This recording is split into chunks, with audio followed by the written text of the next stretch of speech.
So it's Danny Flexon here for Seconds Out. Delighted to be joined by former top heavyweight Clifton Mitchell, now security boss, bit of everything, manager, trainer, everything. Obviously, you know your channel at the minute, you need to get some more equipment because you're doing it off your phone. I'm just going to let you just out exposed there. me for it. Just exposed you for doing it on his phone. My SD cards are currently in the laptop uploading other content. So that's what they reckon. Yeah, that's what they all say. Yeah.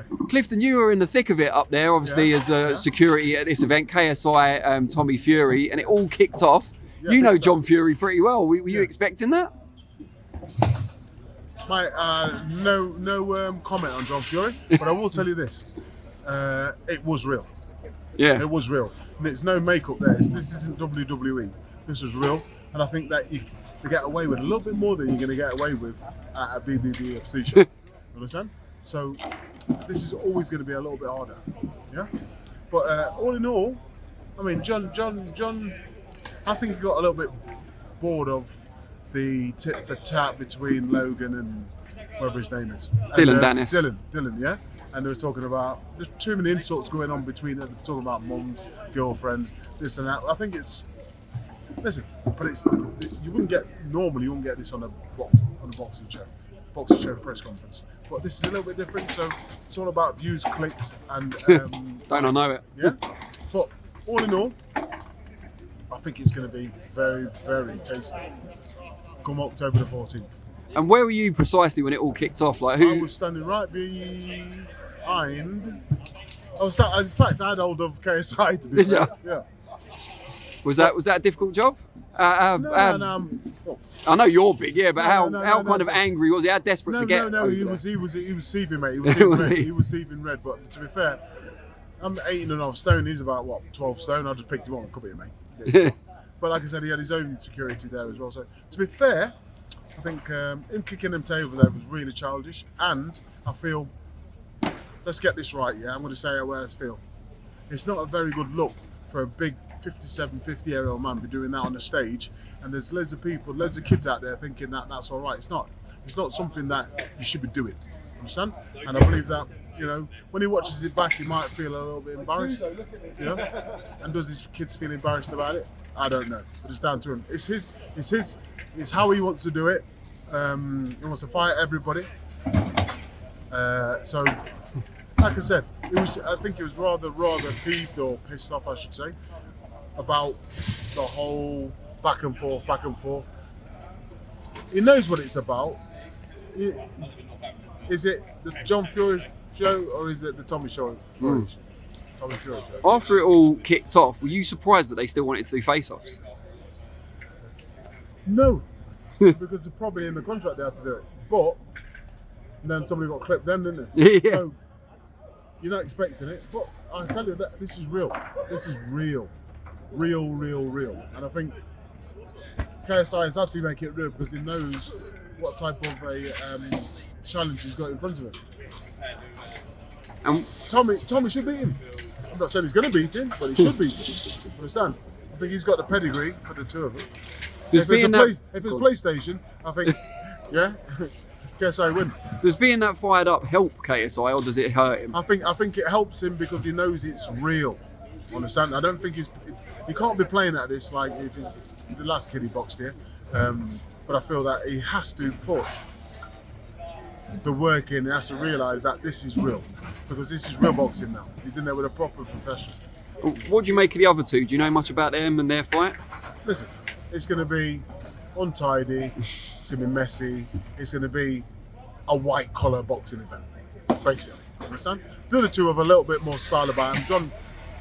Tommy, I know Tommy very well. I know the feel, obviously I know the feel as well. But I feel that if you put Tommy in the ring with Logan, I think it's a mismatch. That's what I think, yeah? But I think KSI has got a lot more athleticism about him. I think Logan is probably a lot more athletic. Yeah. But I think because he does the WWE and all that, so yeah. He's got loads of, how can I say? But they're all coming from wrestling backgrounds. So they can all fight, mate. They're not scared of conflict or getting involved with each other. So all in all, I think it's going to be an absolutely banging, flying event. Now, before we move on to traditional boxing, I just want to ask you, how much of the audience that we get for an event like this do you think transfers over to that? If it's 5%, it's brilliant. If it's 10%, you're doing really well. Because I feel, the thing with these events, because I deal with the security for all these misfits, is that it's full from the first bell. That's the difference. All the kids and all the parents are coming to watch it, and it's if it crosses over, it's brilliant. And from the eyes are going on to boxing, I just don't want it spoiling the sport with stupidness. Understand? Because it's not going to dilute our game. People just want to know that it's not real. Yeah. But it's real. You know what I mean? It is real, but it's real. The best white collar you can get. Yeah. Yeah. But you mentioned kids there. Bit concerned about kids in attendance hearing some of the back and forth, not so much the table throwing, that's more pantomime, but some of the stuff about women and each other's partners and mums. Yeah, but I think you've got two grown men in. It's just a different era, isn't it? Yeah. Most of these kids have heard all this before on the YouTube, on net, on it's probably the sort of Facebook. thing they're saying in school. It's probably what they're saying in school. So it's nothing to that, but I just feel like the behaviour of big grown men, he needs to grow up. Understand? And stop making it his show. It's not his show. It's not his show, is it? It's his son. Stick to being a trainer. You've had your career. Stop trying to live your career through other people.